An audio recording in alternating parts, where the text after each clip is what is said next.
like பண்ணுங்க, share பண்ணுங்க, comment பண்ணுங்க, சப்ஸ்கிரைப் பண்ணுங்க. நன்றி, வணக்கம். Hi friends, this is your Yoganandam, biology lecturer from Edall Academy YouTube channel. In this class, we are going to discuss one of the important topic from 12th standard biology. The topic is biodiversity and conservation. What you know about biodiversity? Diversity of living organisms.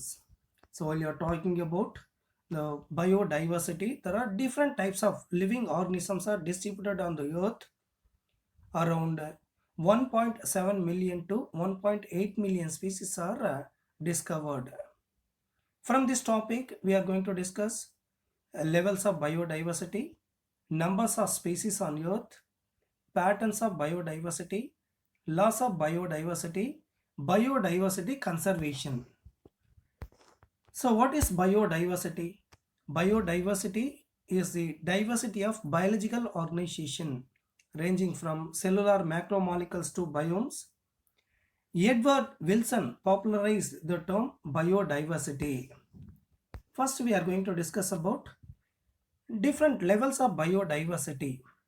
Biodiversity broadly categorized into there are three levels: genetic diversity, species diversity, and ecological diversity. What do you know about the genetic diversity? Diversity shown by a single species at genetic level, that means genus level. For example, Rauwolfia vomitoria found in Himalaya region shows genetic variation potency and concentration of the chemical reserpine. So this is one of the example given for genetic diversity. The genetic diversity, India has more than 50,000 different types of strains of rice and 1,000 varieties of mango. So this is another example given for genetic diversity. Genetic diversity followed by species diversity. Species diversity mean diversity at a species level. Example, Western Ghats have greater amphibian species diversity than Eastern Ghats. So this is one of the example given for species diversity. It is followed by ecological diversity. What is ecological diversity? Diversity at ecosystem level is called as ecological diversity.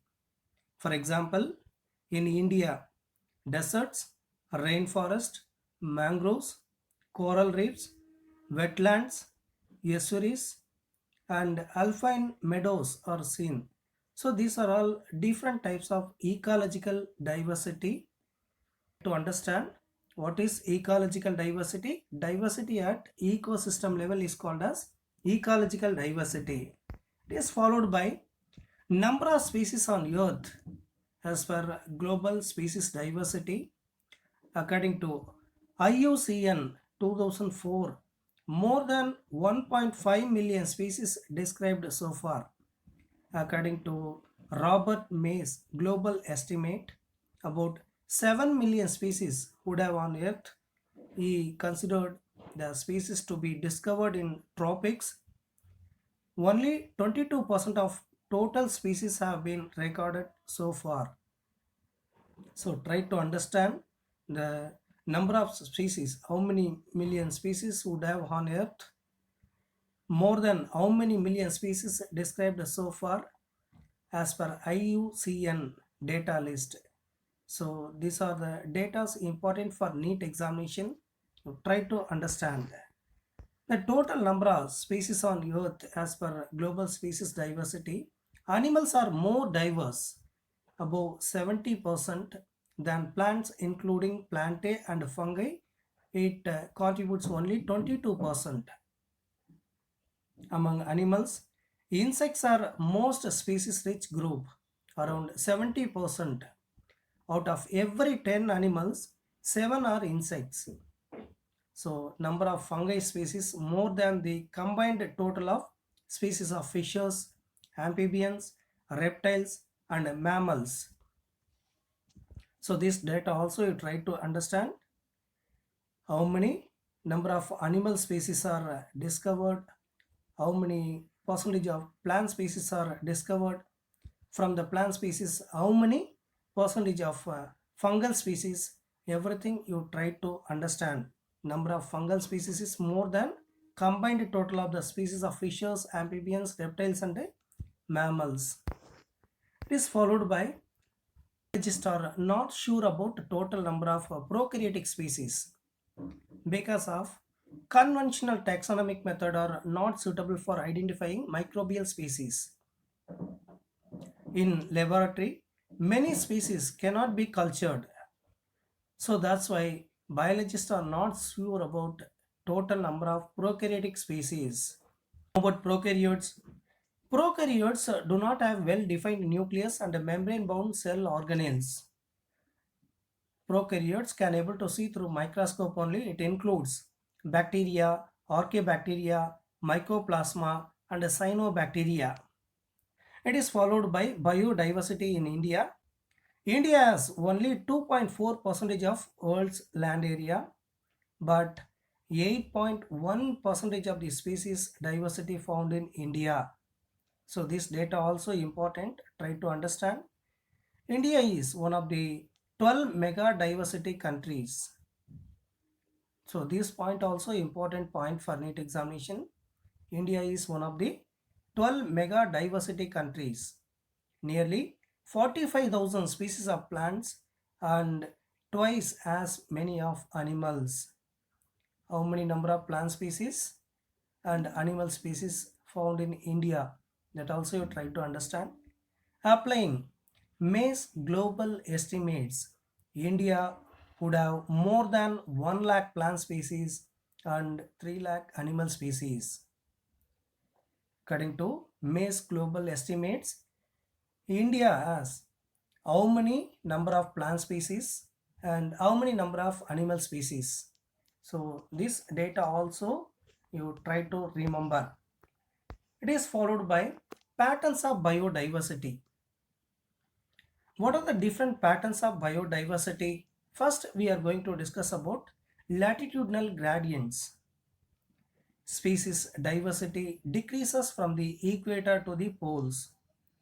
Tropics, that is latitudinal range of 23.5 degree north to 23.5 degrees south, have more species than temperate or polar areas. So try to understand. 23.5 degree north to 23.5 degree south have more species than temperate or polar areas. For examples, for latitudinal gradients, and the number of bird species in Colombia near equator about 1400 species. In India, tropical region, more than 1200 species. New York, 41 degrees Celsius north, 105 species. Greenland, 71 degree north, 56 species. So tropical forest region like equator has up to 10 times of vascular plant species as compared to a temperate forest region like Midwest of USA. These are all some examples given for latitudinal gradients. A tropical forest region like equator has up to how many times vascular plants? 10 times of vascular plant species as compared to a temperate forest region like the Midwest of USA. So that point also you try to remember. It is the number of species in Amazon rainforest is given here. Try to remember. More than 40,000 plant species found in Amazon forest. Then 3,000 fishes, 1,300 birds, 427 mammals, 427 amphibians, 378 reptiles, more than 1,25,000 invertebrates found in Amazon rainforest. So Amazon rainforest is one of the example for latitudinal gradient. Tropical Amazon rainforest that is located in South America is the greatest biodiversity on earth. So which region contain greatest biodiversity on earth? That also you try to remember. Tropical Amazonian rainforest located in South America contain greatest biodiversity on earth. It is followed by reasons for highest biodiversity, that is a species richness in the tropical region is tropics had more evolutionary time, the same time relatively constant environment, that means less seasonal variation. They receive more solar energy which contributes to greater productivity. So due to the following three reasons, highest biodiversity, that means species richness found in tropical regions. Second pattern is species area relationship. According to the study of Alexander von Humboldt in South American jungles, within a region, species richness increases with increasing explored area, but only up to a limit. A relationship between species richness and area gives a rectangular hyperbola. So refer the diagrammatic representation. While you're seeing the diagrammatic representation, you can able to understand species richness and area is given. S equal to CA square. Here S is species richness, A is area, C denoted as Y intercept, Z slope of the line, that means regression coefficient. On a logarithmic scale, the relationship is a straight line. The equation is log S equal to log C plus Z log A. Here, relation between species richness and area gives rectangular hyperbola. Generally, for small areas, the Z value is 0.1 to zero point 0.2. But for large areas, for example, entire continents, slope of the line is steeper. Z value is zero point 0.6 to 1.2. Example, for frugivorous birds, that means fruit-eating birds, and mammals in tropical forest of different continents, their Z value is 1.15. According to David Tillman, plots with more species shows less year-to-year variation in total biomass. Increased diversity contributes to higher productivity. It is essential for ecosystem health and survival of human race. So this concept also you try to understand. This scientist name also asked in the examination. David Tillman. Plots with more species shows less year-to-year variation in total biomass. Increased diversity contributes to higher productivity. It is essential for ecosystem health and survival of human race. Followed by a Rivet Popper hypothesis. It is an analogy used to understand the importance of biodiversity. It is proposed by Stanford ecologist Paul Ehrlich. According to Rivet Popper hypothesis, in an airplane, that is, aeroplane is a ecosystem. All parts are joined together using many rivets. That means species. If passengers pop a rivet, that means extinction of a species. It may not affect flight safety. That means functioning of the ecosystem. But as more and more rivets are removed, the plane become dangerously weak.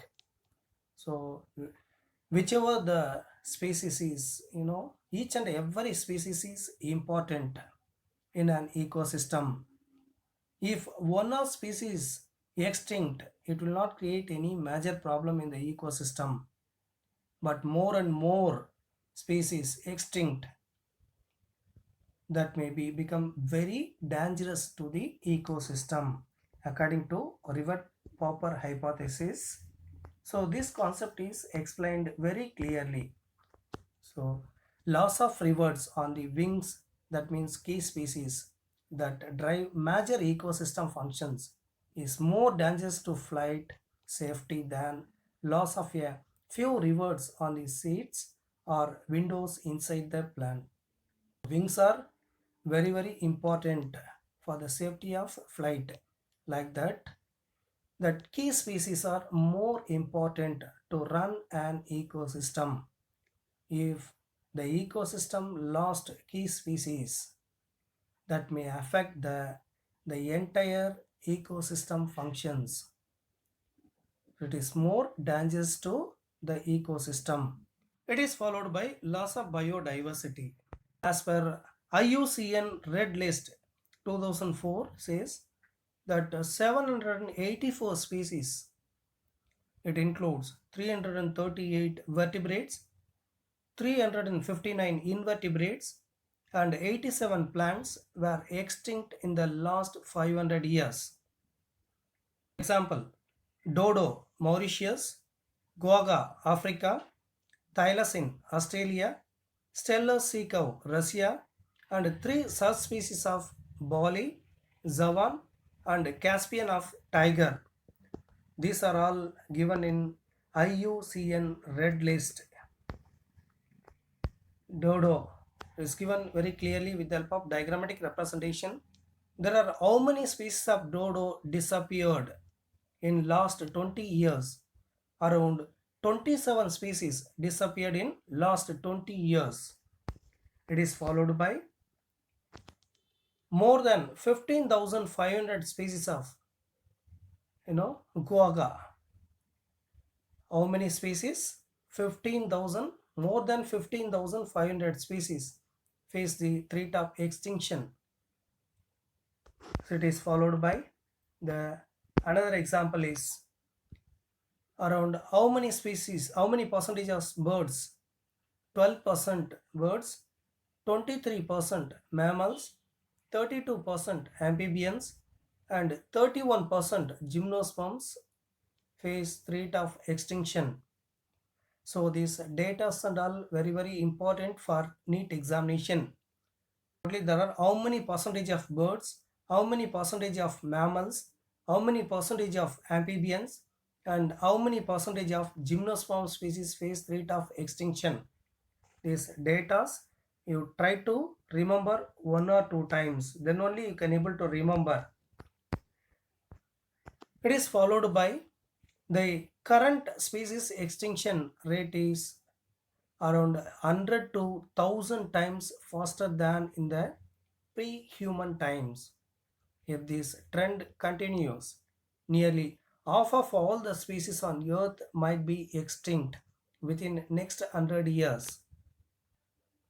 What are the impacts which are taken place due to loss of biodiversity?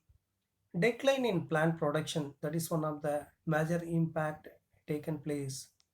Environmental perturbations such as drought, increased variability in ecosystem processes such as plant productivity, water use, and pest and disease cycle. These are the impacts taken place due to loss of species diversity. Causes species diversity, loss of species diversity causes. What are the problems? That is given with the help of a flow chart. Try to understand that a flow chart name is the evil quadrant. Habitat loss and fragmentation, over-exploitation, alien species invasion, co-extinction. So these are the causes takes place due to loss of species diversity. First one is habitat loss and fragmentation. This one is the most important cause of loss of biodiversity. For example, tropical rainforest loss from 14% to 6%. There are thousands of hectares of rainforest are being lost within hours. So this is generally called as habitat loss. The habitat loss, they are given with the help of diagrammatic representation. Try to understand. The Amazon rainforest is being cut off, cultivating soya bean or for conversion of grasslands for cattle. So this is one of the example is given for habitat loss. Fragmentation badly affect animals requiring large territories and migratory animals. The second causes is over-exploitation. Here one of the example is given: Steller's sea cow, passenger pigeon, etc. extinct due to over-exploitation. Then another causes alien species inversion. Due to the extinction of our own species, alien species invert. Alien species cause decline or extinction of our own species, our indigenous species. So this is another major problem. Alien species invasion. For alien species invasion, they are given some examples. The Nile perch introduced into Lake Victoria is found in East Africa caused the extinction of more than 200 species of cichled fish in the lake due to the introduction of Nile perch. Cichled fish, what happened? Try to remember. More than 200 species of cichled fish in the lake extincted. So, due to the introduction of alien species, our indigenous species extinct. For that, it is one of the example. It is followed by another example is given. Invasive weed species like carrot grass, the carrot grass nicknamed as Parthenium, lantana, and water hyacinth. Water hyacinth is commonly called as Icarnia, caused damage to our native species. The third example is illegal introduction of the African catfish. A zoological name of catfish is Clarias garipinus. For aquaculture is posing a threat to indigenous catfishes in our rivers. So due to the introduction of African catfish, our indigenous catfishes extinct. So this is another example given for alien species invasion. So it is followed by co-extinction.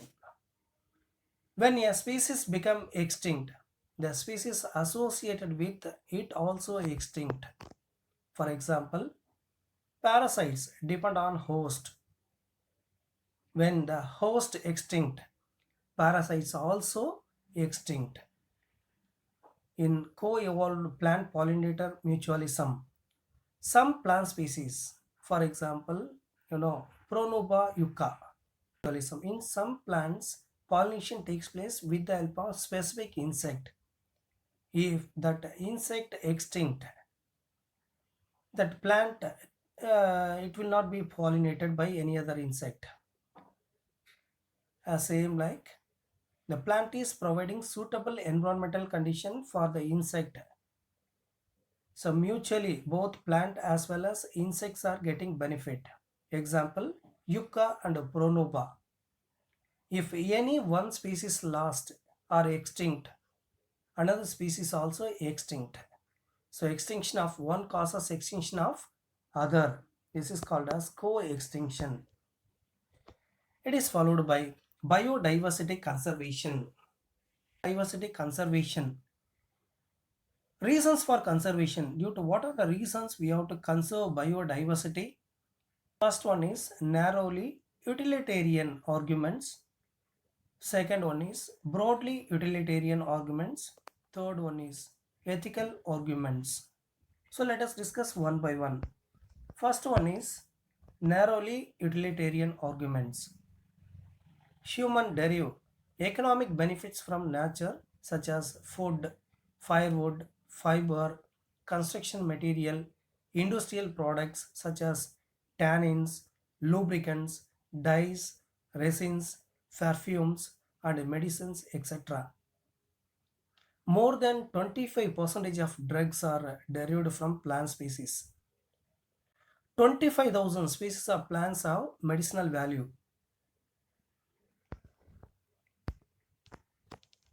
The second one is broadly utilitarian arguments. Biodiversity plays a major role in many ecosystem services. For example, Amazon forest produces around 20% of total oxygen in the Earth's atmosphere. Try to remember. Amazon forest alone produces how many percentage of oxygen in the Earth's atmosphere? And 20%. Pollination through bees, bumblebees, birds, and bats, aesthetic pleasure. These are all some examples given for broadly utilitarian arguments. It is followed by Ethical arguments. Every species has an intrinsic value. We have a moral duty to care for their well being. Biodiversity conservation. There are two types of conservation is given. One is situ conservation. It is always called as on-site conservation. Another type is ex situ conservation. It is always called as off-site conservation. Biodiversity conservation broadly classified into two types: situ conservation and ex situ conservation. What do you know about situ conservation? See the first one: conservation of genetic resources within natural or human-made ecosystems in which they occur. Wherever the species diversity found, there itself that can be protected with the help of either human-made ecosystems or natural ecosystem. It includes protected areas such as national parks, sanctuaries, biosphere resource, cultural landscapes, natural monuments, etc. So this point also very important point. Try to remember. India has there are 14 biosphere reserves, around 90 national parks, and 448 wildlife sanctuaries. India has how many bioreserve? There is biosphere reserves, 14 biosphere reserves. How many national parks? 90 national parks. And how many wildlife sanctuaries? 448 wildlife sanctuaries. So this data also important for examination, NEET examination. National parks example, national parks mean strictly reserved for the welfare of wildlife where private ownership, cultivation, grazing, etc. are prohibited in national parks. So one of the example is given. Eraviculam National Park is located in Kerala. So that is one of the best example given for national park. Here private ownership, cultivation, grazing, everything is prohibited. It is followed by sanctuary is given. Here the protection is given only to the animals. Collection of timbers, minor forest products and private ownership are allowed so long as they do not harm the animals. Example, Periyar Wildlife Sanctuary is also located in Kerala. See the difference between first one and second one.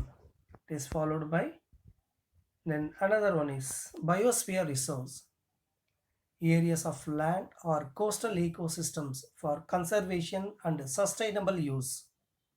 So this is called as a biosphere reserve. It is followed by sacred groves, sacred forest, forest fragments which are communally protected based on religious belief.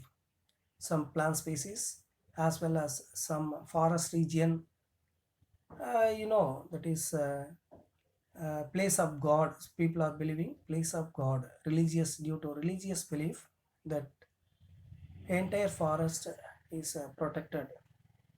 Sacred groves in Kasi and Jaintia Hills in Meghalaya, Aravalli Hills of Rajasthan, Western Ghats region of Karnataka and Maharashtra, Sarguja, Chanda, and Bastar areas of Madhya Pradesh. These are all some sacred groves. That means religious beliefs are there. So due to religious belief, these are the regions are protected. Whichever the species are available, not disturbed by any people. It's followed by ex-situ conservation. That means off-site conservation. It is a conservation of organism outside their habitat. You try to understand what is the differences between ex situ conservation and situ conservation. In situ conservation, the organisms are protected within their habitats. Ex situ conservation, a conservation carried out outside of their habitats. So here some examples are given. What is the first one? Genetic resource centers. Genetic resource centers. That is one of the example is given. Another example is zoological parks. That is wildlife safari parks. It is followed by botanical gardens, gene banks, cryopreservations. These are all some examples given for ex-situ conservation. Try to understand examples. What are the examples given for situ conservation and ex-situ conservation? It is very important. Apart from that, hotspots. What do you know about hotspots? These are the regions with very high species richness, high degree of endemism. That means species confined only to a specific region, but most threatened. There are 34 hotspots in the world. Three hotspots cover India's biodiversity region, such as Western Ghats and Sri Lanka, Indo-Burma and Himalaya. So try to remember what is hotspot. Hotspot means the region with very high species richness. Totally there are how many hotspots in the world? 34 hotspots. How many hotspots cover India's biodiversity regions? There are 3 hotspots. Name the 3 hotspots. That also you try to remember. This is followed by Himalaya. All hotspots together cover only 2%. That is less than or more than 2%. That you try to understand. All hotspots together cover only it is less than 2% of Earth's land area, but the species richness is extremely high. Protection of hotspots reduced the ongoing extinctions by 30%. International efforts for conserving biodiversity. Worldwide, international organizations have taken some steps to conserve biodiversity. What are the main objectives of Earth Summit? So here some objectives are given. Conservation of biodiversity, sustainable use of biodiversity, sharing of benefits arising from genetic resources. These are the main objectives of the Earth Summit.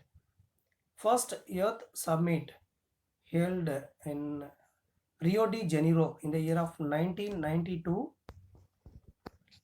It is followed by second World Summit held in Johannesburg in the year of 2002. The World Summit on Sustainable Development held in 2002 in Johannesburg, South Africa. Around 190 countries pledged to reduce the current rate of biodiversity loss. Thank you very much for listening our videos. Those who are watching our videos, you are requested to like, subscribe and share to your friends. For more details, you are requested to visit our website edallacademy.in. You can able to download practice papers, everything from our website freely. Thank you. All the best.